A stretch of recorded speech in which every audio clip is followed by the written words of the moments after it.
Arc again. This video is a little different than my normal ones, but I really hope you enjoy it. Today we're going to give a fair and honest review of Dark Souls 2, one of the most challenging and controversial games in the Souls series.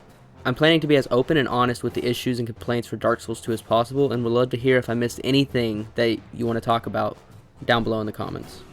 Dark Souls 2 is the sequel to my favorite game in the series, Dark Souls. I started with Elden Ring, and right after that I went straight to Dark Souls 1, played Dark Souls 2 after it, and then 3. Recently I've bought Bloodborne and Demon Souls, and I'm going to be doing a playthrough of each of those as well. Would love if you checked it out on my channel. So without further ado, let's get right into Dark Souls 2. Let's start with the gameplay. Dark Souls 2 is notorious for its challenging gameplay, which requires players to use strategy and skill to progress through the game. It's also been widely criticized for using different gameplay mechanics, which we'll bring back up in a minute. The combat system is deep and rewarding though, with a wide variety of weapons and spells to choose from, making the PvP way more interesting and hardly ever boring. It's actually widely considered one of the best games for PvP in the series. Another one of the things I love about the game is that it doesn't hold your hand at all.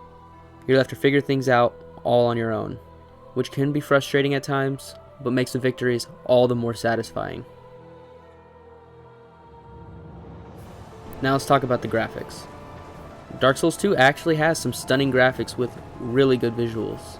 The attention to detail in character design, environment, and lighting is phenomenal. The game's world feels alive and immersive, with each area having its own unique look and feel.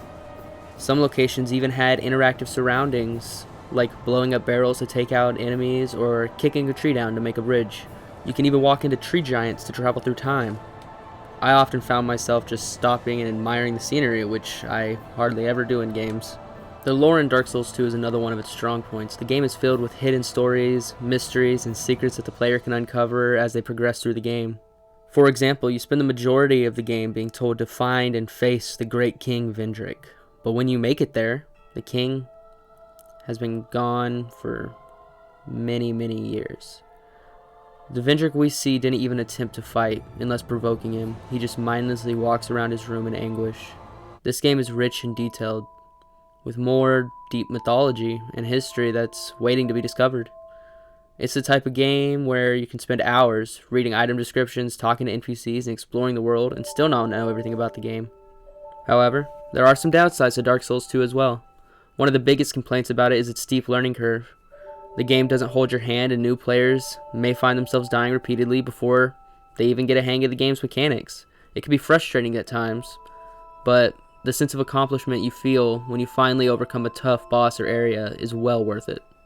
But there are some major downsides, and some of them are soul memory, an attempt to correct a problem with Dark Souls 1 where low-level players would try playing through the game with high-level gear given to them by other accounts. That ended up creating more problems than it managed to solve. Adaptability was an interesting idea, tying the quality of your roll to a stat, but it was not well explained at all and confused a ton of people. I personally believe this would be a decent stat if it was explained thoroughly. Hitboxes. Specific enemies have annoying hitboxes or attacks, like the dogs in the gutter and the grab attack from the pursuers. Grab attacks have always been problematic in the games, and Dark Souls 2 added quite a few random grab attacks to random little enemies. That mixed with adaptability made it very common to get grabbed even though they never seemed to ever touch you. Life gems. This one's controversial, but in Dark Souls 2 they added several more ways to heal the player, besides sitting at a bonfire or using an Estus flask. This encouraged more exploration without having to return to safe locations, but it also made many fights and situations a lot less difficult in the long run. Hollowing. In Dark Souls 2 when you die, you lose 5% of your max health, and each time you die that'll stack up until you are at 50% of your max health. It'll also disable multiplayer while you are hollow. I personally like this because certain builds could be made around being hollow, and it made for a near zombie look for the character. World building. Dark Souls 1 had amazing and intricate world design that had me on the edge of my seat looking for every possible little shortcut and hallway to see where it leads. Sadly, and this is my biggest gripe with the game personally, Dark Souls 2 doesn't make any sense world design wise. I won't waste a lot of time on this because there's a lot of examples, but one example is a tower in Earthern Peak that you can see leads nowhere, actually leads to a giant lava castle straight out of Super Mario. It does have some decently designed locations such as Forest of the Fallen Giants or Hyde's Tower of Flame, and my personal favorite, Drang Lake Castle. Another downside to the game is its repetitive boss fights. While each boss has its own unique mechanics and challenges, some players may feel that they are just fighting the same enemies over and over again. This is more apparent when you're fresh off of Dark Souls 1. You fought 2 gargoyles? Here's 5. You fought Smoke and Ornstein? We've got Throne Defender and Watcher. This can be a turnoff for some players, but for me, it was a minor gripe. I still personally love a lot of the bosses. The Lost Sinner, the Last Giant, the Looking Glass Knight are all badass and nobody can tell me otherwise.